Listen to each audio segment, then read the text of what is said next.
आज हम आपको धैर्य देवी माता के दर्शन कराएंगे, जो कि काली माता का प्रसिद्ध मंदिर है। आपने हर मंदिरों में देखा होगा काली माता की मूर्ति क्रोध रूप में होती है, पर धैर्य देवी मंदिर में माता की मूर्ति शांत रूप में है। और यहाँ पर लोगों की प्रचलित मान्यता है कि यहाँ पर माता अपना रूप 3 दिन में 3 बार बदलती है। पहले एक पहले एक लड़की का, फिर एक औरत का, फिर एक बूढ़ी औरत का। दिन में यहाँ पर 3 बार माता की मूर्ति रूप बदलती है। और अगर आप कभी केदारनाथ के दर्शन करने के लिए जा रहे हैं तो माता धैर्य देवी के मंदिर के दर्शन ज़रूर करके जाए, क्योंकि ऐसा कहा जाता है कि अगर आप धैर्य देवी माता के दर्शन कर लेते हैं तो आपके जो आगे का रास्ता है वो रास्ते में कोई कष्ट नहीं होता। जय माता धैर्य देवी। तो हेलो गाइस, आपका एक नए फेस ब्लॉग में स्वागत है। The Anurag Pal blog channel में आपका स्वागत है। और आप आइए यार, आपको आज लेके चलते हैं धैर्य देवी मंदिर में। और धैर्य देवी मंदिर आप कहाँ पर स्थित है और कैसे आप यहाँ पर जा सकते हो और किस किस चीज़ के साथ आप जा सकते हो, ये चीज़ कम्प्लीटली जानकारी आपको मेरे blog the Anurag Pal blogs में मिलेगी। और आगे इस ब्लॉग की शुरुआत करने से पहले मैं आपको बता दूं, मेरे चैनल को सब्सक्राइब और लाइक ज़रूर कर दीजिएगा। अगर आप तक आपने सब्सक्राइब नहीं किया है तो आप मेरे चैनल को सब्सक्राइब कर दीजिए और प्लीज़ एक लाइक का बटन भी दबा दीजिएगा। तो आपको आगे ही इस कंप्लीट प्ले ब्लॉग में जानकारी मिलेगी और आप धैर्य देवी मंदिर पर कैसे जा सकते हो और वहाँ पर धैर्य देवी मंदिर तक बस मिलती है और कैसे कैसे आप जा सकते हो, वो पूरी आपको डिटेल मेरे इस ब्लॉग में मिलेगी। और कृपया आप मेरे इस ब्लॉग को पूरा कम्प्लीटली देखें और कैसे बना और इसके पीछे का रहस्य क्या है और इसके पीछे की रहस्य की कहानी, और वो सारी कंप्लीट इस ब्लॉग में आपको मिलेगी, जानकारी दूंगा। आप मेरे इस ब्लॉग में बने रहे और आपको मेरे ब्लॉग कैसे लगते हैं वो प्लीज़ कमेंट सेक्शन में ज़रूर बताइएगा। सीधा केदारनाथ, बद्रीनाथ और गंगोत्री यमुनोत्री चारों धाम के लिए जाता है और इसी रास्ते से होकर चारों धाम की यात्रा होती है। और अगर आप इसी रास्ते से जा रहे हो और आपने धैर्य देवी मंदिर के दर्शन नहीं किए तो आप इसके दर्शन कीजिए।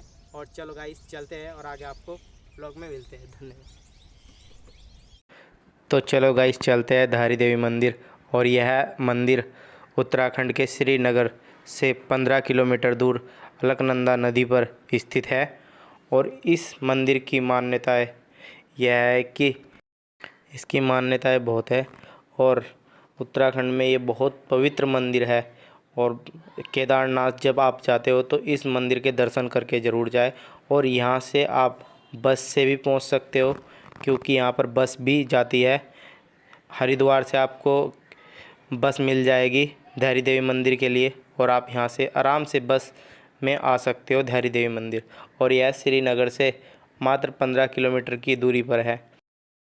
यहाँ के लोगों की इस मंदिर के प्रति बहुत आस्था है और हर कोई जब भी केदारनाथ या बद्रीनाथ जाता है तो इस मंदिर को दर्शन ज़रूर करता है, क्योंकि इस मंदिर के दर्शन मात्र से ही आपकी जो आगे की राह है वह सारी कष्ट वहाँ के दूर हो जाते हैं। धैर्य देवी मंदिर चारों धामों की रक्षा करता है, ऐसा लोग मानते हैं और ऐसा माना भी जाता है, क्योंकि उत्तराखंड में पिछले कई सालों में बादल फटने की घटनाएं और ऐसी कई घटनाएं हो चुकी है और जैसे काफ़ी घटनाएं हो चुकी है। और यहाँ पर पहले यह मंदिर अलकनंदा के किनारे हुआ करता था, पर यहाँ पर बिजली का डैम बनने के कारण तो यह मंदिर अलकनंदा के बीच में बनाया गया, क्योंकि पहले यह साइड में हुआ करता था अलकनंदा के किनारे। तो यहाँ पर जब यहाँ के लोगों ने बहुत विरोध किया, पर जब यहाँ के ग्रामीणों ने बहुत विरोध किया इसका, जब सरकार मानी नहीं, क्योंकि ये जो मंदिर था ना, ये मंदिर अलकनंदा के किनारे हुआ करता था। पर जब इसके साथ छेड़खानी हुई तो केदारनाथ में भीषण आपदा आई और उसमें केदार बाबा को कुछ नहीं हुआ, बाकी सब। तो उत्तराखंड की जो आपदा का कारण धैर्य देवी माता के साथ हुई छेड़खानी को ही माना जाता है। और धैर्य देवी मंदिर की प्रचलित मान्यता कुछ इस प्रकार है कि धैर्य देवी माता मंदिर में जो धैर्य देवी माता मंदिर है उसमें माता का सिर्फ ऊपरी हिस्सा ही है, क्योंकि अलकनंदा नदी में माता धैर्य देवी माता का ऊपरी हिस्सा इस नदी में बहते हुए आया और तभी से यहाँ पर माता धैर्य देवी के नाम से यह मंदिर है। और जो माता का निचला हिस्सा है वह माँ मठानी के नाम से स्थित है, माँ मठानी के नाम से प्रसिद्ध है। और यहाँ पर सिर्फ माता का ऊपरी हिस्सा ही है और माँ मठानी के नाम से यह मंदिर प्रसिद्ध है यहाँ पर।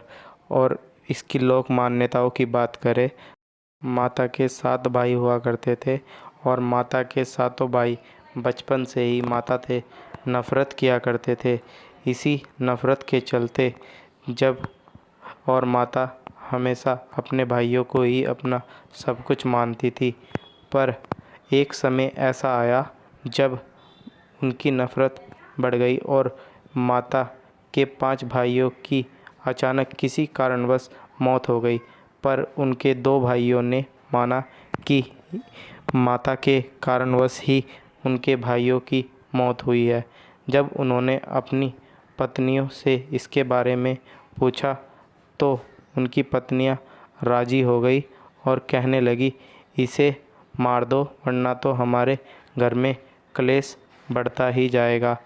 यह सुनते ही उन्होंने अपनी बहन का गला काट दिया। और कलियासुर के धारी नामक गांव में का सुबह सुबह का वक्त था, जब एक बच्ची का कटा हुआ सर बहता हुए उस गंगा में आया। तो एक धोबी वहाँ पर कपड़े धो रहा था। उसने सोचा मैं इस लड़की को बचाऊँ तो बचाऊँ कैसे, क्योंकि गंगा का पानी बहुत ज़्यादा था। तभी उस कटे हुए सर से आवाज़ आई।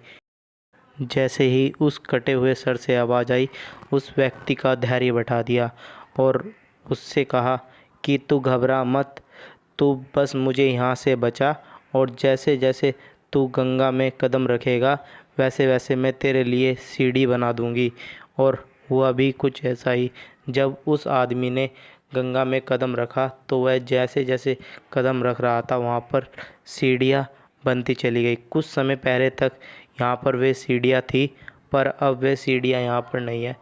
पर लोगों की मान्यता है, जैसे ही उसने उस बच्ची को उठाया और वह देखकर हैरान हो गया कि वह ऊपरी हिस्सा था माता का।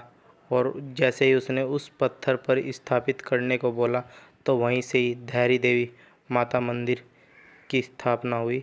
और धैर्य देवी मंदिर में अगर आप जाते हो तो माता के दर से मांगी हुई हर मन्नत पूरी होती है। हर किसी की मन्नत वहाँ पर पूरी होती है।